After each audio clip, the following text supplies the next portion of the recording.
Yeah, good morning. So today is another day.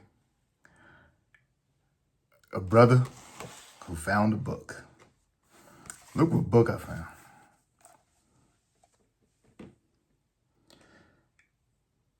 The Religious Instructions of the Negroes in the United States. Charles Cocock Jones. Interesting book. So what I'm going to do today is I am going to read The Religious Instruction of the Negroes in the United States by Charles Cocock Jones.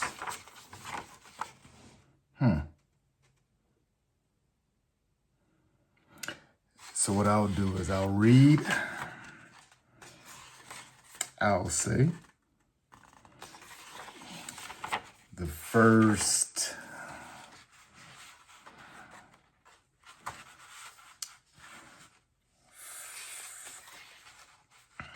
let's see, looking through it here.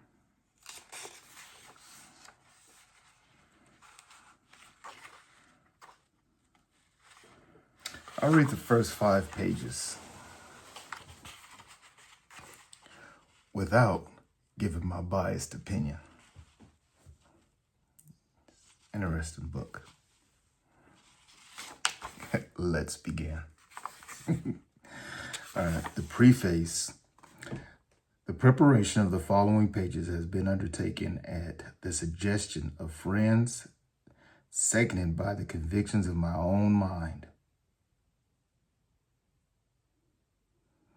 that a small volume on the religious instruction of the Negroes in the United States would not be an acceptable offering to the public, and especially the Christian public at the present time.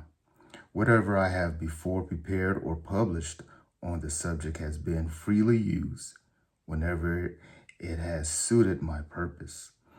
In the present composition, I had endeavored to confine myself to the religious instructions of the Negroes and have touched upon the subjects only when it has been necessary for the illustration support of the one before me. I commend the book to the candid consideration of those who read it. My design has been to speak the truth plainly and in love, and to do good. May the blessings of the Almighty God attend the effort. Charles Cocock Jones. 4th of July, 1842. 1842. That is the preface.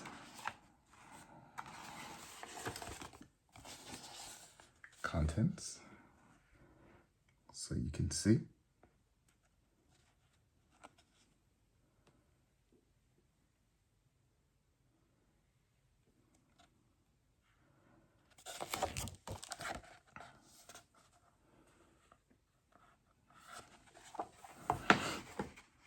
Now, part 1.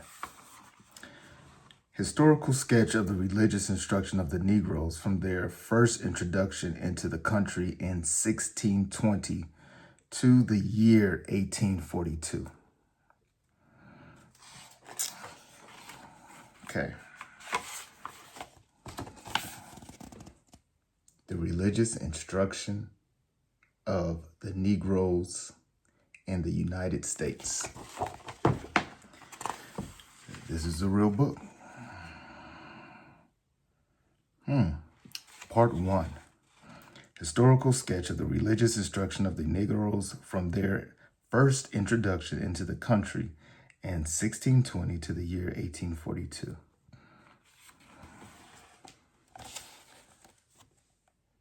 Chapter 1. If you have the book, or if you can find it online, please read along. The ISBN number before we start the book is as follows: 9798623763761. Chapter 1.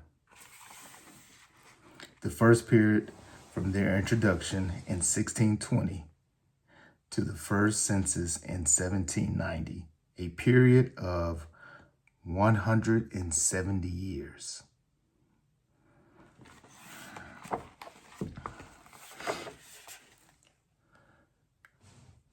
Such is the scarcity of materials and the difficulty of arriving at the scattered sources of information that I have called the following historical notice of the religious instruction of the Negroes in the United States a sketch.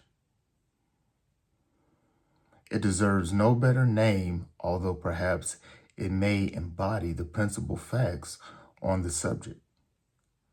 For the sake of the perspicuity, the sketch is divided into periods of time.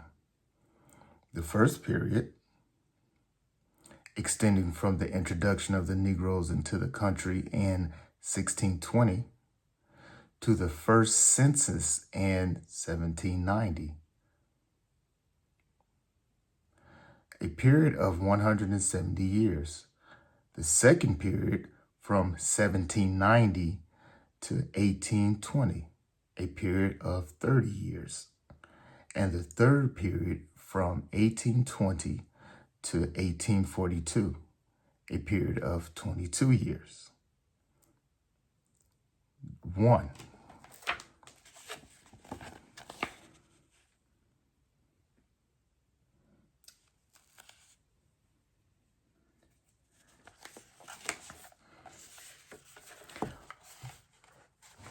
So you'll notice over time I make a habit of showing you the pages because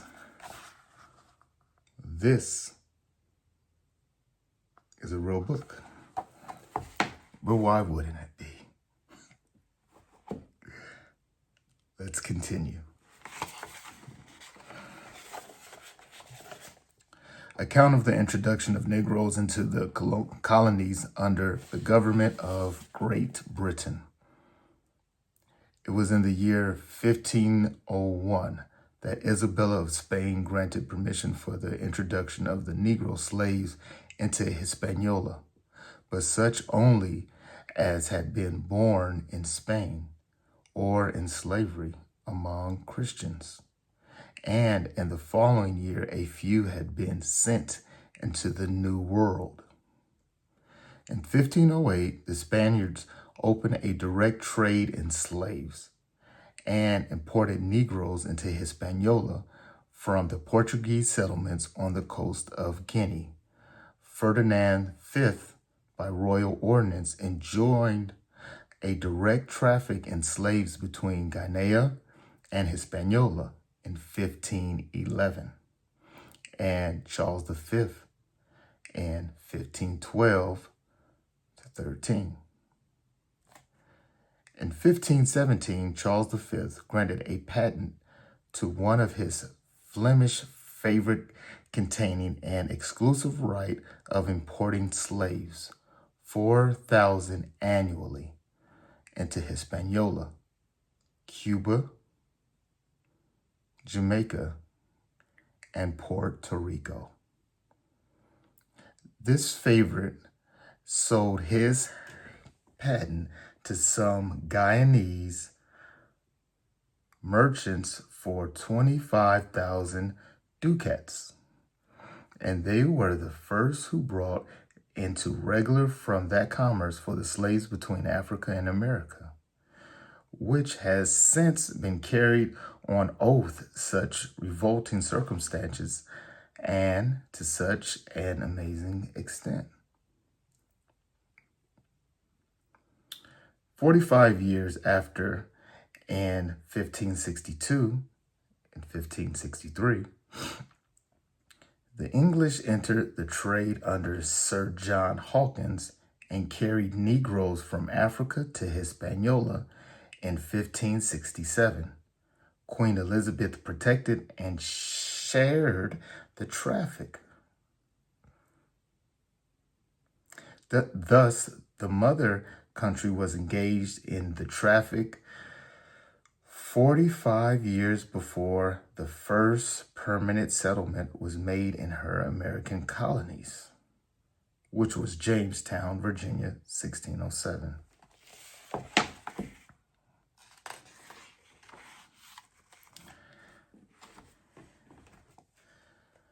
The Dutch, in common with other maritime nations of Europe, engaged in trade and a man of war of the nation from the coast of Guyana.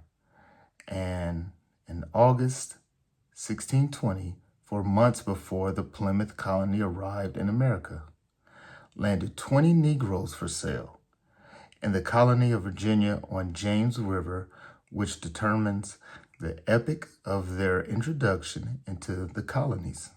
From this period, they were gradually and at different times introduced into all the colonies from Massachusetts to Georgia, and for the most part, contrary to the wishes of the colonists. The first cargo of Negro slaves was brought into Boston in 1645, and though their introductions was denounced and the Negroes ordered to be returned at public charge, yet it was afterwards permitted and people engaged in the trade. And Maryland acts were passed encouraging the importation of Negroes in 1671. And in the same year, they were first introduced into South Carolina. They were legally admitted into Georgia in 1747. The precise year of their admission into the remaining 8 of the old 13 colonies is not accurately known.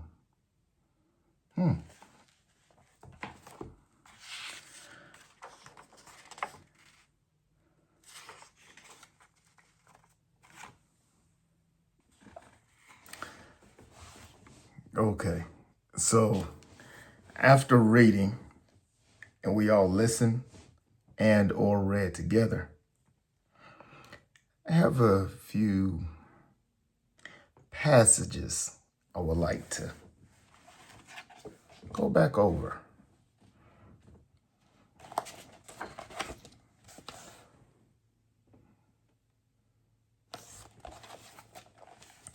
So it says here, it was in the year 1501, Isabella of Spain granted permission for the introduction of Negro slaves into Hispaniola. Did you know that? What does Negroes have to do with Hispaniola? Help me out. I'm learning here. Next passage reads, in 1508, the Spaniards. Who were the Spaniards?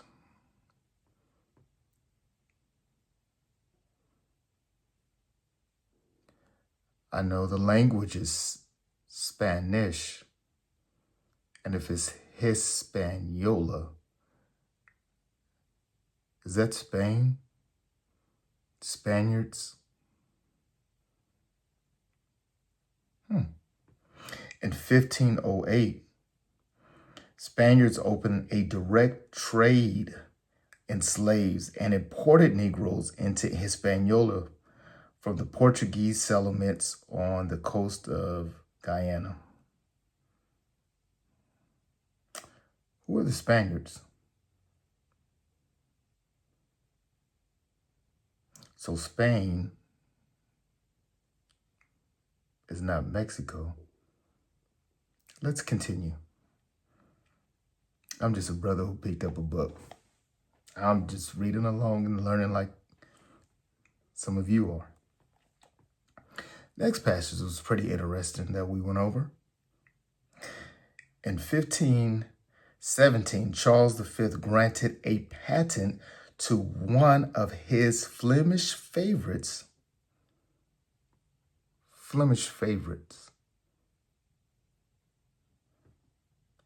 containing an exclusive right of importing slaves.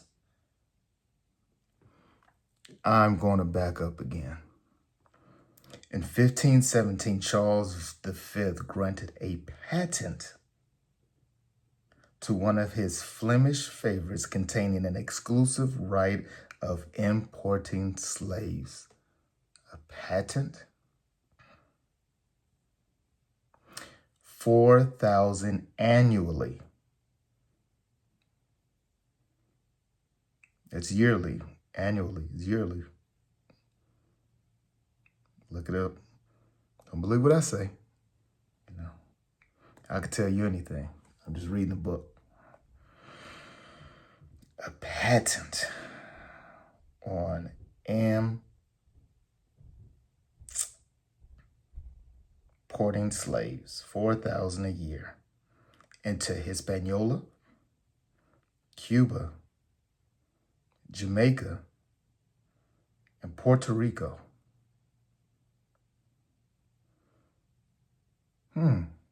Interesting. This favorite sold his patent to some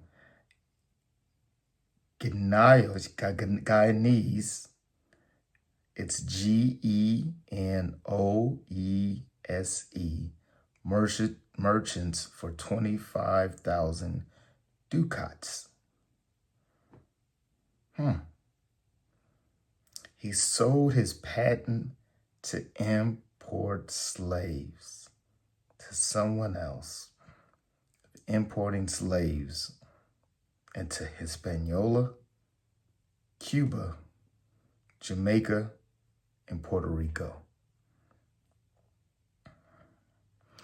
Next passage. 45 years after, in 1562 and 63, the English entered the trade under Sir John Hawkins and carried Negroes from Africa to Hispaniola. And in 1567, this is the part, 1567. Did you all know this? In 1567, Queen Elizabeth protected and shared the traffic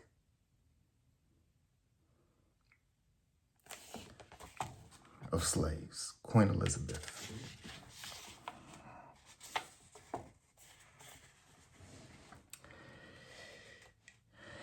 In the United States,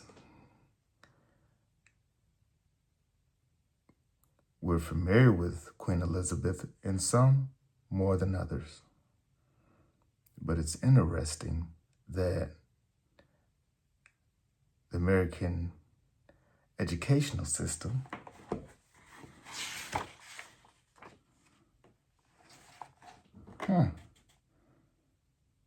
didn't know she shared in the importing of traffic and protected it of importing Negroes. I just found that interesting in these last passages. Last one. The first cargo of Negro slaves was brought into Boston in 1645, and though their introduction was denounced and the Negroes ordered to be returned at public charge, yet it was afterwards permitted. And people engaged in the trade. So, that is 2 pages of a brother reading a book.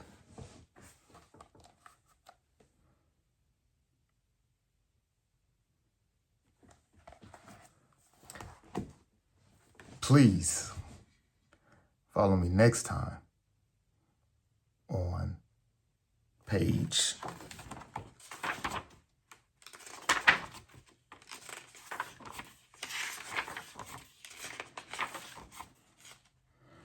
2, as we go into the estimated Negro population of the colonies at the Declaration of Independence and census in 1790.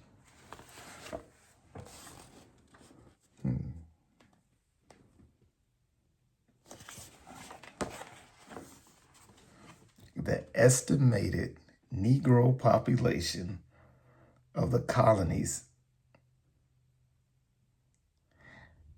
at the Declaration of Independence and the census of 1790. I think this is going to be interesting.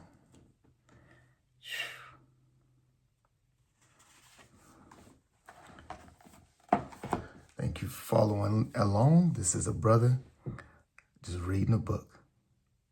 Peace.